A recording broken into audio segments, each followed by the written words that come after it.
You know, one of my favorite movies of all time is The King's Speech, starring Colin Firth as King George VI, Queen Elizabeth's father during World War II.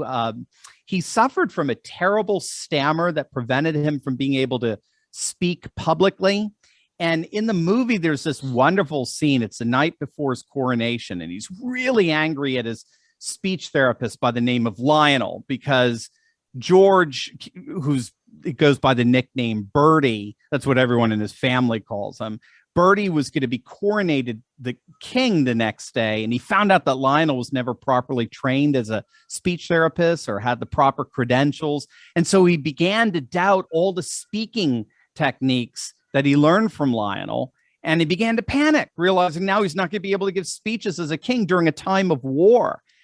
And now, even though Lionel wasn't credentialed, he was historically a brilliant speech therapist, right? And he knew this was a moment to show Bertie. So as Bertie's yelling at him inside the cathedral where he's going to be coronated, he had his back turned to Lionel, and he noticed Lionel wasn't responding anymore. So he turns around only to see Lionel sitting in his throne, his monarchical throne in the cathedral. And Bertie screams at him and he says, "You can't do that. Get up, get up." And of course he's stuttering, you can't. And Lionel's like, "What's the problem? It's just a chair." And Bertie's like, "No, it's not. It's St. Edward's chair, the seat of every king and queen of England." And Lionel just interrupts and says, "I don't care how many royal arses have sat on this chair." And Bertie says, "Listen to me." And Lionel says, "No, I don't have to listen to you. By what right do I have to listen to you?" And Bertie shouts at him and says, "Well, by divine right, if you must, I'm your king." And Lionel said, "No, you're not. You told me you don't want it. You don't want to be king. Why should I listen to you?" And all of a sudden, Bertie just screamed out, "Because I have a voice. I deserve to be heard because I have a voice." And he suddenly realized he stopped stammering. And Lionel got up from the chair and he looked at him and he calmly said, bowing his head, "Yes, you do. You do have a voice. You have such perseverance, Bertie. You're the bravest man I know. And you're going to make a bloody good king."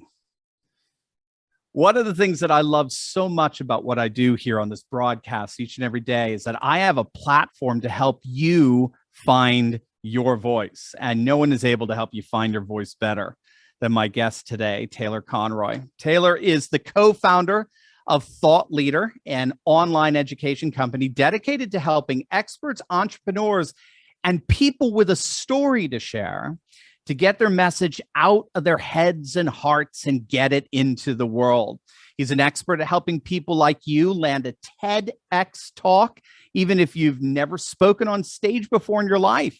And he's going to share with us how he can help you make a huge impact and indeed change the world. So Taylor, I am excited about this interview, man. It's great to have you here. I'm excited with this interview too, Niv, that opening. And to be honest with you, Steve, I would really resonate with Bertie in that story, because I know we're going to talk about TEDx Talks and public speaking, getting your message out, but I wasn't a stutterer, but I had never spoken on stage before in my entire life and was horrified of public speaking, literally terrified. I'm guessing a lot of people feel the same way.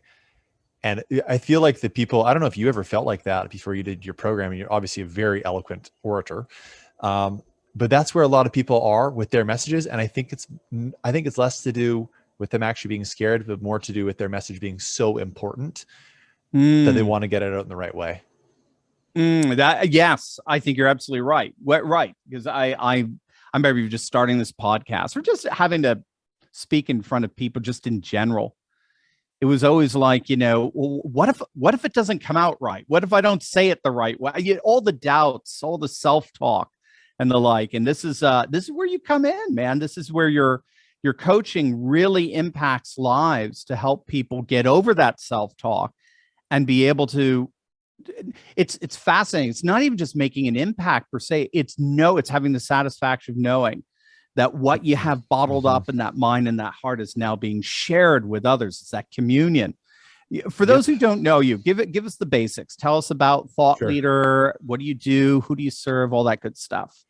Totally. I mean, flashback. And by the way, the people that would be, I think, interested in this story are people that have a message inside them. So if you're listening to this and you're like, I've gone through some stuff in my life and this could help other people, then this is probably going to resonate with you. This all started like 12 years ago. I go on this trip to Kenya and Uganda. Okay. And I go there to see where some philanthropic money that I was donating was going to go. I was doing well in business at the time. I was donating 10% of my income. And I'll skip the middle part and just say I fell in love with the idea of building schools in developing countries. And I got back on fire for building schools. And I was like, basically the same as a lot of your listeners here. I'm like, I've got this message inside me. I know that if it got out to the world, it would make a massive impact. Right. Because yes, public speaking and TED Talks, they're great for making money. They're great for boosting business. That's fantastic. And I'm guessing the people that are listening to this, like, you got something inside you that can make the world a better place. So I do this like rinky dink TEDx talk. A rinky dink meaning like 50 people in the audience, right? This tiny one, which by the way, I don't know if you heard of Simon Sinek. Simon Sinek did that talk called How Great Leaders Inspire Action. It's got like 50 million views or something like that. Wow. It made him Simon Sinek, #1 New York Times bestseller. Now he's like off the charts successful. His was done in front of a rinky dink audience as well, like 50 people. That's where a lot of people think, oh, I got to go to the big one. Like, I don't know who else, but these tiny TEDx talks go just as far. Anyways, so I stand up in front of these 50 people, terrified. My neck is blotchy and red. My face is sweating. My armpits, I got armpit stains in my plaid shirt. I don't know why I decided to wear a plaid shirt, but the first time ever speaking in my life, like public speaking on a stage. And the talk went amazing. It went amazing. Well, I got a standing ovation after it, maybe because they felt sorry for me being so nervous. But the talk goes online. A few tens of thousands of people watch it, which for me was massive. 2,000 people, Steve, that watched that talk, 2,000 of them went to my website and they signed up to raise money to build schools. Wow. And because of that talk, there's now 300 schools that were built in Kenya, Sierra Leone, Ghana, Ecuador, China, and India. And we ended up building 150 homes for families living in slum conditions throughout Latin America. So like Colombia and Guatemala, Nicaragua, Mexico, El Salvador, you name it. So all of that from a talk by a guy who is horrified to speak, but I knew at the time, I was like, I got a choice here. What's bigger, my message or my fear? Right. Cool. And I just kept thinking, I was like, if I'm on my deathbed and going, yeah, well, I had a good run, but I didn't do that one thing that I know I needed to do, right? The one thing it was the thing that was it's the scariest thing on the planet. You know this, right? Public speaking is the #1 fear. It's above death, right? So people have to, and that's the crazy thing I think about personal growth is like the biggest fear going through the biggest fear typically leads to the biggest impact. And it was the truth for me. And then I just had people, you asked about thought leader. I had people asking me how to do a TEDx talk. So I was like, yeah, it's pretty easy. Here's how you title it. Here's how you land it. Here's how you spread it. Here's how you market it. Here's how you get it millions of views. And we ended up building a company around it. We've now helped 400 people, speakers, authors, coaches, entrepreneurs, land TEDx talks all over the world, tens and tens and tens of millions of views. Tens and tens of millions of people have been impacted because a very, very simple process, like a step-by-step process. Here's exactly how to craft your message. Here's exactly how to write your talk. Here's exactly how to land the TEDx talk. And here's exactly how to spread it once it's landed. To me, it's like clockwork. It works every time. To other people, it's complicated. And that's why we built a business for it. Taylor, I love it. And, it's so cool what you're saying too, because for those of you guys who don't know, if you click on the link below, by the way, Taylor's got an amazing free training for you that you'll definitely want to check out. I'm going to check it out for sure. You'll see his bio. Taylor's really into the ancient wisdom traditions, virtue traditions. Taylor, the 4 classical virtues: wisdom, moderation, justice, and courage. All the great ancient philosophers argued courage was the most important, because without courage, you didn't have the fortitude to defend and fight for and preserve the other 3. And it seems to me this is an amazing exercise in courage, isn't it? Of facing your fears, breaking through them. But once you break through it, a whole world opens up for you. You know what's crazy, Steve, is like there's this courage of going through fear. And what do they say the definition of courage is? It's like not the absence of fear, it's but feeling fear and doing it anyways. Yeah. Right. And what's crazy on the flip side of that, I'm not saying that once let's say you're like, I I don't know, Phil Cohen, one of our clients, did a TEDx talk recently. I don't know, maybe 6 months ago, 7 months ago. 200,000 people have seen it now. He's landed, pieces of, I think he got some press in Forbes, Business Insider, Wall Street Journal, all that kind of stuff. Cause that happens when you start to get all of these people watching your talk. Right. So with Phil, at first, he had to break through the fear of doing this talk, right? Which everybody feels. 99% of our clients feel, I don't know if I'm ready. My message isn't good enough. We have all of our stuff come up. Right. And so he goes through that. There's also fear of success. Right. And that can hold people back too. Cause they're like, well, but what if I actually do get out there? What if millions of people do see my talk? I don't want my life to change. I like my boring little life. Yeah. Exactly. It's all about expansion. I mean, sure. Yeah. Would love to help you get a TEDx talk. That's very simple, right? The stuff that's not as simple is when your fears are coming up, how do you deal with them? Do you go through them or do you run away from them? Right. Oh my, there you go. And virtue says you got to face them. Absolutely. Your bio's absolutely wild, man. I don't think I've ever read a bio as exploratory and as adventurous as yours. You really embody adventure. And I saw, I mentioned earlier, I saw you were in Japan for a while, but you've got a very interesting background. Could you just give us a sense of how you decided you wanted to help people land TEDx talks? Yeah, totally. I mean, we're talking about ancient wisdom here, right? So the Tao Te Ching, which I'm sure you're familiar with, the Tao Te Ching, second most read book in the world ever, second only to the Bible. So that's a pretty good silver medal to have, I'd say.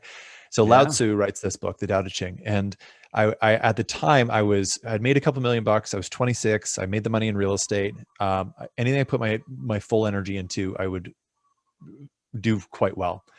And I was reading this book and I was plagued with this more. I called it moratitis, like it was a disease. Like no matter how much, if I made a bunch of money, I was like, I need more. And it was actually a reflection of this inner wound of not feeling enough.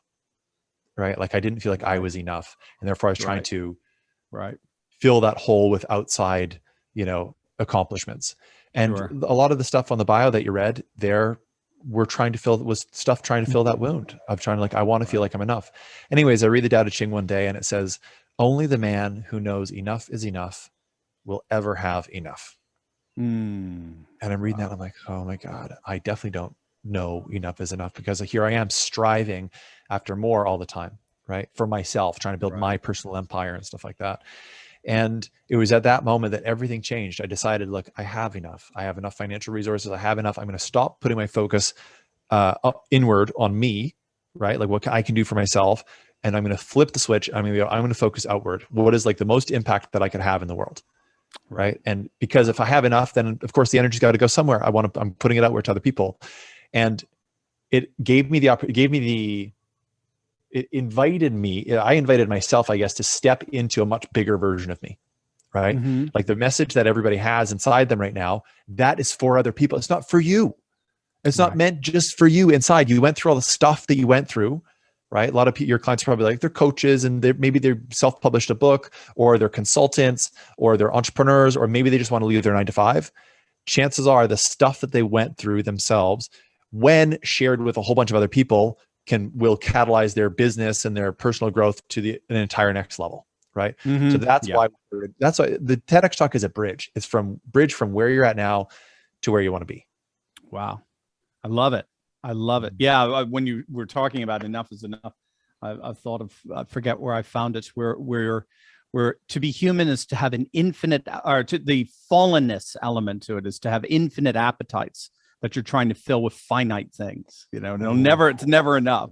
So I love it how when you start being other focused, all of a sudden now you have an infinite amount to give that never stops. It never stops the satisfaction of it. Totally. And imagine that feeling. So and that's why we do this. Like it's the 1% of activities that results in 90% of the outcomes, right? You heard of the 80-20 rule, the Pareto principle. This is not the 80-20. This is the 99-1. In my mind, the TEDx talk is the 99-1. It's the 1% of stuff you can do that leads to 99%. So imagine, and if you're listening to this, as long as you're not driving, I like to imagine this when I have my eyes closed. I think to myself, imagine I had this talk, this one epic asset online, and every day I wake up and it's got another 10,000 views. another 10,000 humans just in the last 24 hours have gotten up and they've heard my story. They've heard my struggle. They've heard my pain. They've heard my outcome. They've heard my success. They've heard everything that I was meant to do on this planet is now being shared in a cohesive, like concise 10-minute talk or 15-minute talk. That thing then goes and works for you for the next 5, 10, 15 years. Yeah. It doesn't stop. That's the thing. It's not like a podcast episode or a Instagram post or something that these things tend to get buried. Maybe not your show, because a lot of people are watching it over and over again, but these things tend to get buried. This TEDx Talk is like a living legacy. This thing goes and more people watch it. And when people watch it, imagine if 100,000 people heard what you do. What are they going to want to do? They're going to want to read your book. They're going to want you to coach them. They're going to want you to be a consultant or partner with them or invest in your company. You know, that's what it is. It's like a little gold mine. You just kind of set it on its way and you're like, now go into the world. And if you do it from this place of service, of impacting, of like outward focus, it's the law of reciprocity. If you're just giving to literally 100,000, 200,000, you know, or like Ellie Nash, 5 million people have watched this talk, right? One of our clients. Or Suzanne Adams, 2 million people watched her talk, right? If you're giving to that many people, the law of reciprocity, and it just keeps going, it's like a compounding effect. Then all the business, the clients, the speaking gigs, that then comes to you. Yeah. Yeah. It's beautiful. Yeah. I once, I think it was George Gilder who pointed out, you know, in classical economics, as it were, it always begins with a gift. It always begins with investment. And then profit is the measure of appreciation that others have for your gift. It's and that gives you more opportunity to gift others with more. It's a economy of grace, as it were. Yeah. Yeah. It's so well, it's exactly what you're saying. It's so wonderful. Yeah. So can you give us, for those who are, you and I are up on the high mountain here. If people are like, okay, guys, all right, how do I actually land a gig on TEDx? Can you help me? What are the steps of actually getting a TEDx talk? Totally. Great question. And the steps I like to talk about the steps from and make it very tangible, and I'll make a much shorter answer, and I'll try not to be Mr. in the clouds at the moment. But I'm putting you up there. That's not right. The steps from starting the journey to having a talk that has millions of views are very, very simple. Like, again, I've seen it hundreds and hundreds of times. When the work is put in, it works every time.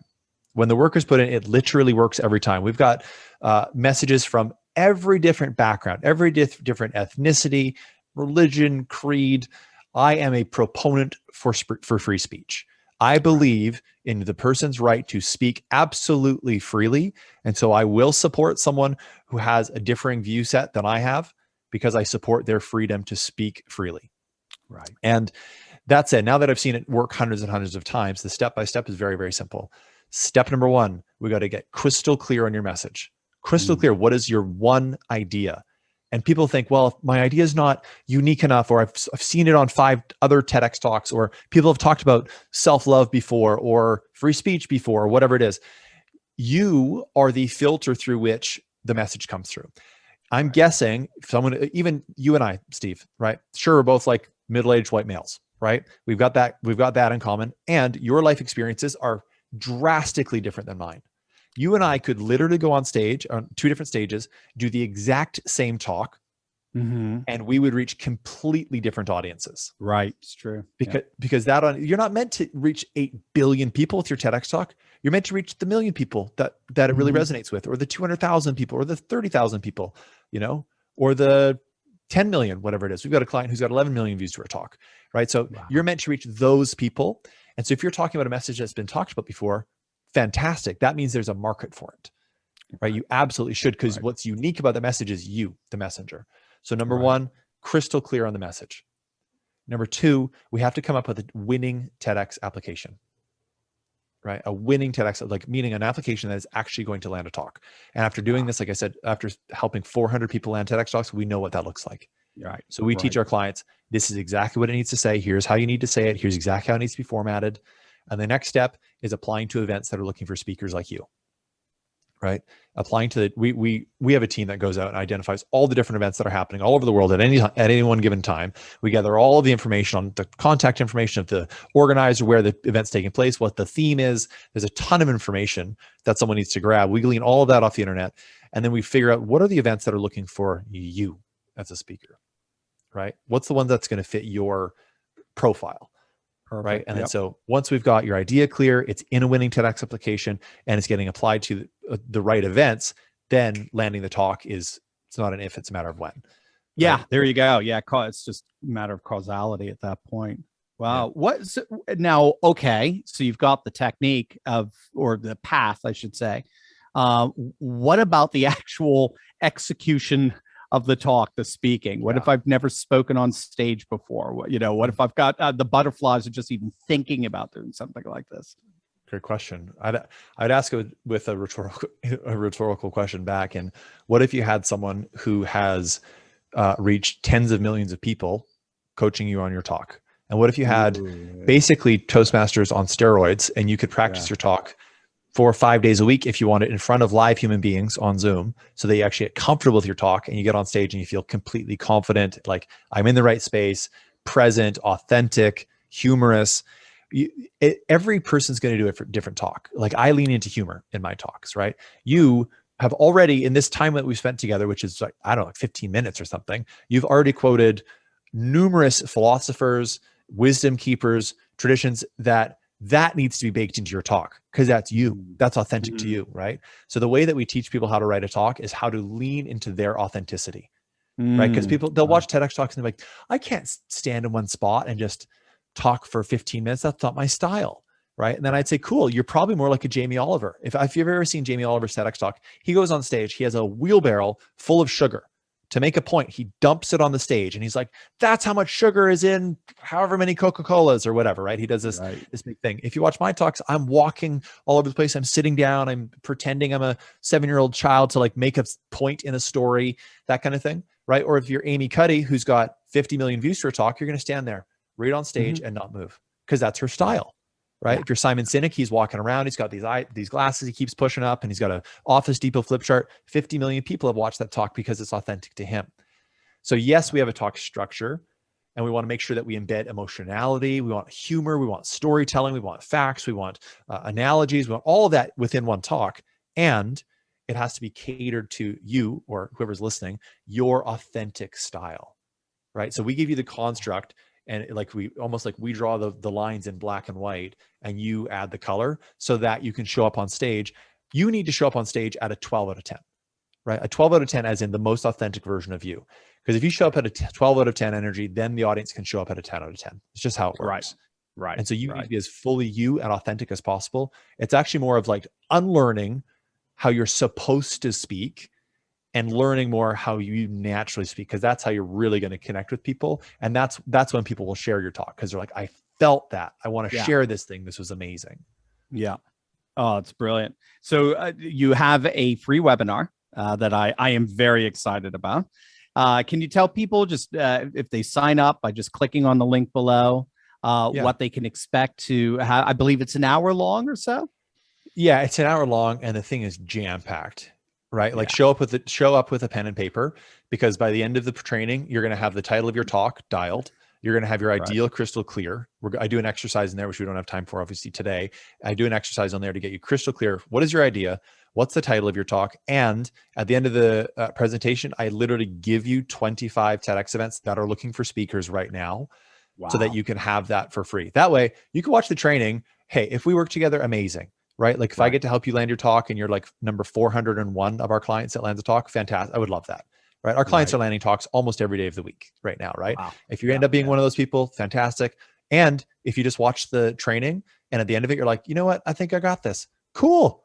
You got this. Right. I'm giving you a bunch of events. I'm telling you how to title it, get clear on your idea. I want people to take the information that is needed, leave what's not needed, and just go and speak freely all over the world. That's what matters most to me. It's beautiful. It's beautiful, Taylor. Gang, like I said, one of the things I love about what I do here is just providing opportunities to harness your gifts, your talents, so that you can change the world and find your voice. Taylor has an amazing opportunity for you to do just that, has my full confidence. Make sure to click on that link below to sign up for Taylor's free webinar. I believe the spots are limited, so you don't want to wait. It's going to be an hour that it can really change your life. Taylor, my friend, thank you so much for sharing with us. Thank you for your life. You're doing some amazing things, and I want to have you back real soon, man. It's been an honor. Thanks for having me, Steve. You bet.